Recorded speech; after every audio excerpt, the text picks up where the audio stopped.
Hello, what is up? Hey, what's up guys? Welcome back to my channel. So my name is Ruby, also known as Rad Ruby. If you've been here, thank you guys so much. If you're new here, welcome to my channel, guys. So today I'm going to be doing kind of like a Soo Ready video because I am going to be shooting stuff for Soo Ready today. I'm just waiting for my friend Hannah to get here. So I figured in the meantime, share with you guys a couple of things on how I started, because I feel like that's like a #1 question I always get on Instagram, on the Soo Ready page, that I get on here from you guys before, and I feel like I've answered very briefly and never in detail. So I figured today, since I'm going to be working on Soo Ready, why not kind of tell you guys my steps that I took to starting my own business. Quick disclosure, I am no professional. I had to do a lot of research myself when I started, and also, you know, I had a couple of friends luckily that had started their own businesses, specifically, you know, online boutique stores, and I was able to kind of like pull from them as to what was working for them, things that didn't work for them. I know people do their businesses so many different ways, but I'm gonna share with you guys how I started mine, what's been working for me, and all that good stuff. So if you'd like to keep on watching, let's do this. If I have any links for you guys that I found very helpful, I'll go ahead and link them down below for you guys as well. Ignore my little boy look today, but I'm gonna go ahead and get started with you guys. I live in California, so this is just kind of the steps I took here. I know different states run differently, but for the most part, I feel like they're pretty much the same. So the first thing that I did is you figure out your business name. So I felt like that's probably the #1 thing that took me the longest time, because I wanted something that was going to be short, simple, and timeless. And what I mean by timeless is something that I wasn't going to get over in like a day or two, because I feel like that's very important. If you're constantly changing your name, I feel like there's no credibility behind it, and I feel like Soo Ready was very short, and I felt like everybody asked me like, where'd you get Soo Ready from? But I felt like during that time in my life, it's gonna sound so funny, I felt like I was just like, I'm so ready to like move on, work harder, do this for myself that I've been wanting to do for a long time. So I was like, why not? And I felt like Soo Ready is just very catchy. So it could be like Soo Ready to gym, if I had gym clothes, Soo Ready to party, if I had like party dresses or something. So I just felt like it was a very catchy phrase, so I felt like Soo Ready just fit for me, and I really liked it. So first thing is think about your name. You're gonna need to see if the domains are available for your name. So mine was Soo Ready, so I went to go check on GoDaddy if it was available. You can either purchase it there, or I purchased it through Shopify, because Shopify you are able to do that as well, so that just worked for me. I purchased it through Shopify, which was about $29.99, so I thought that was a very good price, and it was just easier because I do use Shopify, which I'll go ahead and explain in the next couple steps.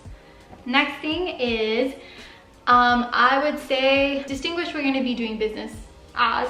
So are you going to be a sole proprietorship? Are you going to be a partnership? Are you going to be a corporation, an LLC?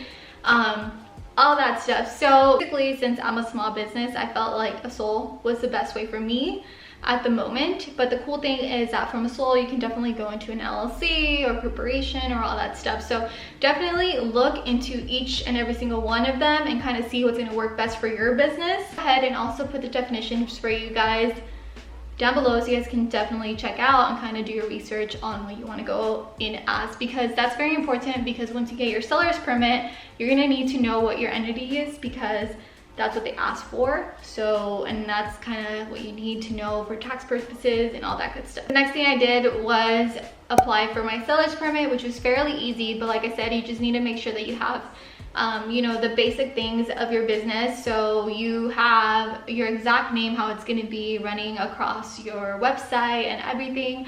So once you get your seller's permit, that's what's going to allow you to go to wholesale vendors and be able to purchase from them. So make sure you guys have that, because I know a lot of wholesale places won't let you buy anything without your seller's permit. So that's very important.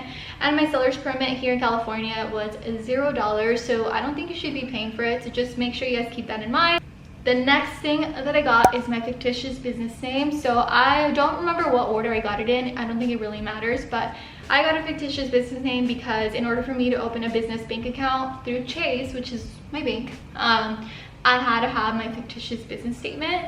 So basically that's just kind of registering your business, where you're going to be doing business out of, so whatever city you're in, and basically that just kind of lets people know like there's a new business, yada yada yada. And yeah, so, and also that cost I want to say $60, and they also publish it in the local newspaper, so that has to be done for about 4 consecutive weeks. And I feel like I'm going through this fairly fast, so hopefully I'm not missing anything. But the next thing you're gonna wanna do is look for a platform that can host your website. So there's so many out there. I'm just gonna name a few for you guys. So there's like Squarespace, a very popular one. There's Wix, there's GoDaddy, there's also Shopify, which is what I use. I just feel like it's very easy for me because, like I mentioned, I was able to purchase my domain through Shopify, and then Shopify has so many different apps that you guys can, you know, add on there to help your website, which I don't know, I just found it very user friendly, and the Shopify team is always there to help you when you need something. I feel like they're very fast and quick on everything, and I haven't had any issues with them, and I really like them just because I feel like they have made my whole process so much easier with my website and everything. So I currently use Shopify, and I don't see myself switching to anything because it's definitely working for me right now. Okay, and then the next thing, I think, is just all the fun part, which is like marketing, finding vendors for yourself. So many wholesale websites online. So there's Orange Shine, there's LA Showroom, there is Fashion Go, which literally has pretty much everybody that is in your fashion district. I feel like I don't live so far away from LA. It's like a 40-minute drive, so I'll try to go at least once a week to check out styles, which I feel like is the better option, just because you can go in there, check the material, feel it, touch it, everything, see, you know, all that good stuff. Whereas when you're purchasing online, it's very different because obviously they do have the material descriptions in their description sometimes, but sometimes the product is not just what it seems to be. So I think I've taken a few losses with that, where I purchase online and then it comes and I'm like, bummer, like it's not something that I would have purchased if I would have felt it at the store or something, you know? If you guys follow Soo Ready, you guys see that most of the time I'm the one that takes my own pictures. So basically I just have a tripod, a self-timer, and I'm just clicking away taking my own pictures for the store. I feel like I decided I really like the whole clean look. I just can go ahead in front of a white wall and take pictures. I find that my phone works fairly well for myself. I just feel like those pictures are just more relatable to put on Instagram and also on the website. I don't think you need a lot of money. I don't think you need to spend a lot of money to start your own business. Like, you don't need to buy so many things to do your launch day. I only bought, I want to say like 8 styles of things and bought like 2 packs of each.